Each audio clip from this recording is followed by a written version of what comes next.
Greetings, YouTubians, and welcome back to Wayne's Sharp World, where today we have another episode sponsored by DLT Trading. Check them out for all of your knife and EDC needs. They will be linked in the description of this video below, and today we are taking a look at the Strider .75 AR. Now, before I go any further in this review, I'd like to thank you guys for tuning in today. If you like what you see, please do me a huge favor, hit that subscribe button, follow along, and I will continue to bring you the content.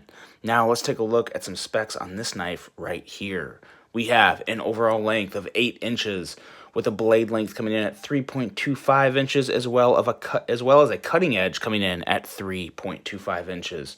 We have a blade width of 1.54 inches with a blade thickness coming in at 0.19 inches. This is quite the slab of steel here. That steel is S90V with a drop point style blade, a very nice hollow grind, and a handle length coming in at 4.75 inches with a handle thickness of 0.53 inches. We have a handle width coming in at 1.31 inches with a handle material of titanium. This is a tip-up right-hand only user with a weight of 7 ounces, made in the good old US of A, and a price coming in at $595. This also happens to be a DLT exclusive, and I'm absolutely shocked when I first got this. This was sent in from a viewer. When I first got this, I thought for sure it wasn't even in stock at DLT, so I thought, oh, that kind of sucks. But no, I looked these things up, and they actually have a pretty good variety of them left on hand, which is very rare. Strider's a pretty notorious name in the knife industry. You don't see a lot of them just sitting on shelves, so these are still available, and I'm still trying to figure that out because the more I went into this knife, the more I looked at it and handled it. It is pretty darn impressive. This is my first experience with a Strider knife. Now, let's take a look at some size comparisons here, because this just is not a small knife by regardless of how you look at it. We're going to compare it here with a Hinderer XM18 as well as a Spyderco Shaman.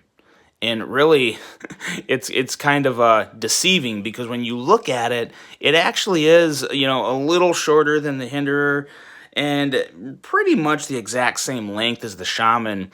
But what this really just dominates these two knives in is just overall thickness, girth, beefiness. It's just a big knife. A couple other really good size comparisons here. We have the Cold Steel 8010, as well as one of my favorite Microtechs, the Stitch. Now, when it comes to ergos, in my opinion, it actually feels surprisingly similar to the Stitch, mainly because of how you can position it in your hand and the thickness. We'll talk a little more about that when we get to the ergo section of this review. But there you go. There are some reviews. And now let's get talking about this knife right here. I was so happy to get one of these in because I've been wanting to check out a Strider for quite a while. And something else that's worth noting about this knife right here is, when you spend $595 on a knife, you kind of expect to get a box. Actually, you can almost expect to get a box with any knife you buy, regardless of the price. But with Striders, they're a little different. They don't come with a box, and I think that's important to know, because I think some people, if you're not familiar with that, I think it is somewhat well known, but I honestly did not know that until this was sent in to me, and it came with just this. So Striders are sent in, they are shipped out with just in a bubble wrap packaging like this, with a label, a scanning label for them to keep track of their inventory. And you can tell it's a pretty heavy duty resistant label, but I just thought that was really interesting that there's no box. Now, I don't really have an issue with that. I will admit, I do like, good packaging. There's something about good packaging, especially when you spend a lot of money on a knife. It kind of helps the overall, presentation and experience and unboxing it and whatnot. But, I mean, at the end of the day, it's not that big of a deal. It really isn't that big of a deal at all. But I just thought that was really worth noting. Now, let's talk about this blade. This knife here, I'm I'm going to deem it right now the tank of tanks. And it starts with this blade. Almost zero point 0.2 inches, almost 0.19 inches, so thick, but it comes down to a very slicey edge of 22 thousandths. And I've got to say, I know 22 thousandths compared to other knives isn't that slicey, but this is the sliciest 22 thousandths I've ever experienced on a blade, and I kind of feel dumb saying that, but that's truly how it feels. This knife is surprisingly slicey, and I think a lot of it has to do with a very, very good hollow grind. It really gets the most out of that 22 thousandths. It kind of sounds silly, I know, but I have other knives that are right around 21 to 23 thousandths, and I kind of did a little paper test, and I don't know what it was. Maybe it was just the overall weight and the way the knife feels in my hand. I don't know, but it just felt like this knife sliced through paper a lot easier than knives that had very similar edges to it. It's kind of hard to explain, but that's just that is the case. That's how it felt. That's what I experienced. And it's just an incredibly powerful blade.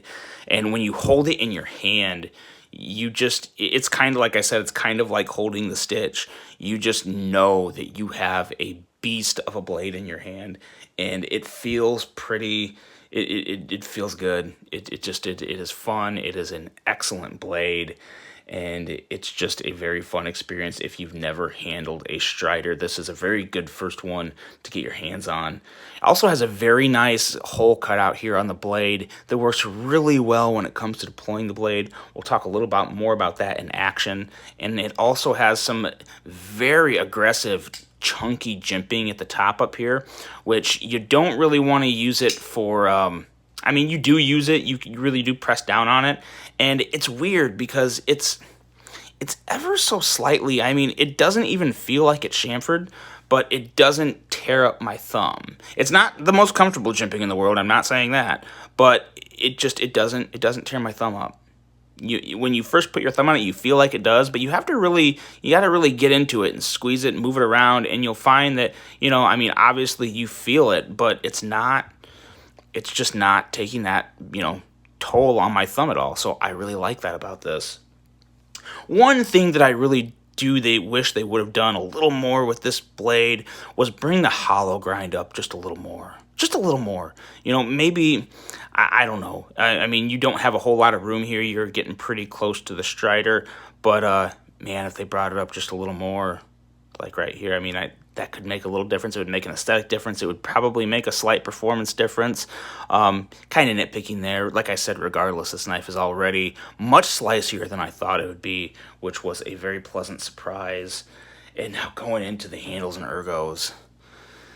The ergos on this knife are some of the best I've ever felt. And I think it's definitely a combination of just the overall length, width, thickness in this finger choil up here that makes it perfect for my hand personally. I think everyone's obviously going to vary with that depending on hand size and preferences, but this right here it doesn't get a whole lot better for me personally. This is right up there with the Shaman, the Stitch. It's fantastic. Absolutely love the ergos. I really like as well the bronze stonewash finish. It's a dark bronze with kind of some of that crackling from the stonewash, which is really nice. And I also like the accents of black and just natural metal color throughout the knife. You have the pivot as well as the Ophir travel stop here in black, which is pretty nice. That obviously goes well with the bronze. But then you also have just the natural, I'm assuming this is titanium. I'm not 100% sure. Titanium. I'm going to assume it's titanium just because of the price of the knife. It may just be steel. But regardless, I also like just the regular steel or titanium natural accents that pair with the blade because you have a stonewash finish up here. It's kind of a satin stonewash crackly finish. I'm not exactly sure what they did there, but it looks pretty good. It's not too bright of a satin, but you do have nice satin grind lines on the actual grind of the blade that I think pair pretty well with the clip and all the hardware. And going into the action. Oh, one more thing about ergos that is also really important to note. I rant and rave about how well this feels in my hand right here, and it really does feel great. I absolutely love it. But you move down to right here, and it literally feels just as good. And there's not many knives you can say that for. It's just this portion right here. It just fits really well. My fingers wrap around it really good, and it just gives you a little more blade to work with, a little more reach on it.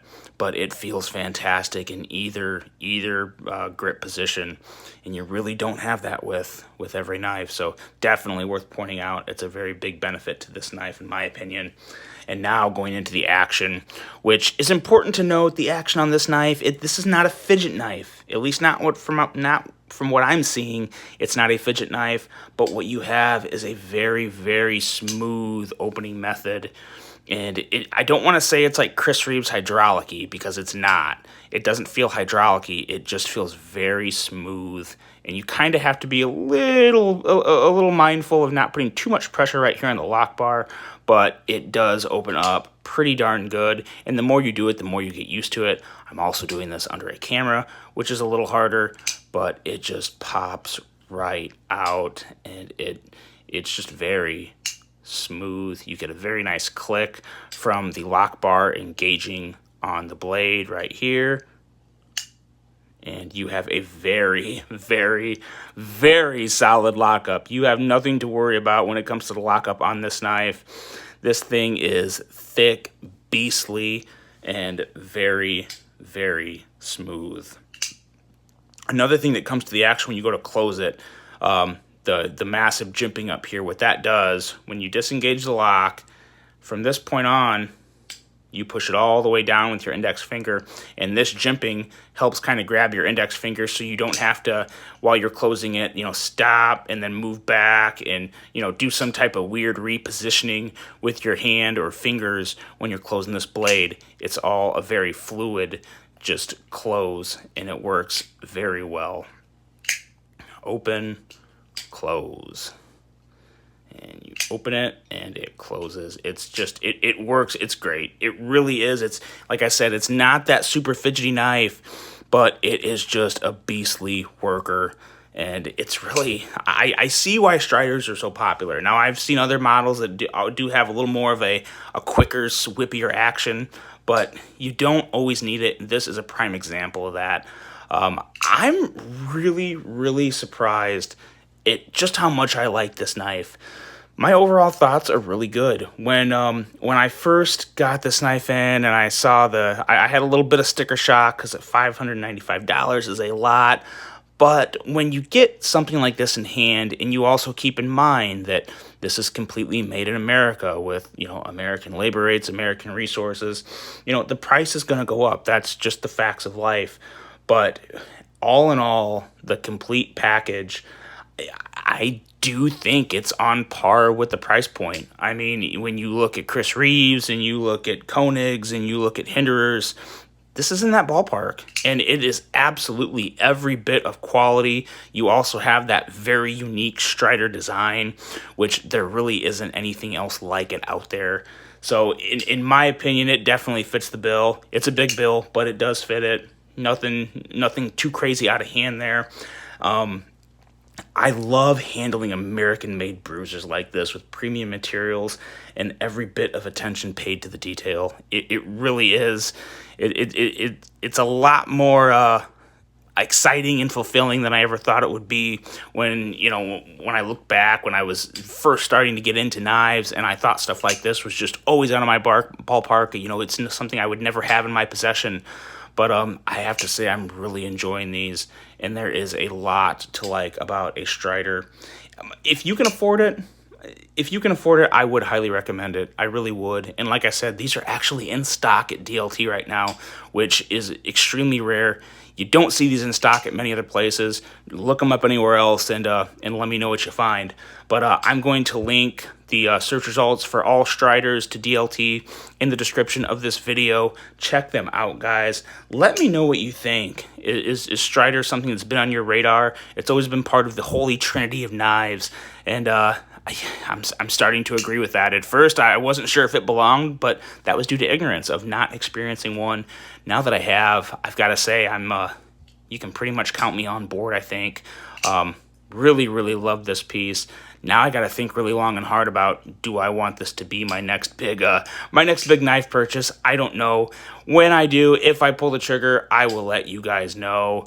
Thank you to the viewer that sent this in to me. He did request to remain anonymous, but I greatly appreciate your generosity on the channel. I will have this back to you in no time. And again, thank you to DLT for sponsoring this episode. Let me know what you guys think. I hope you have a great rest of your day. And until the next one, I'm out.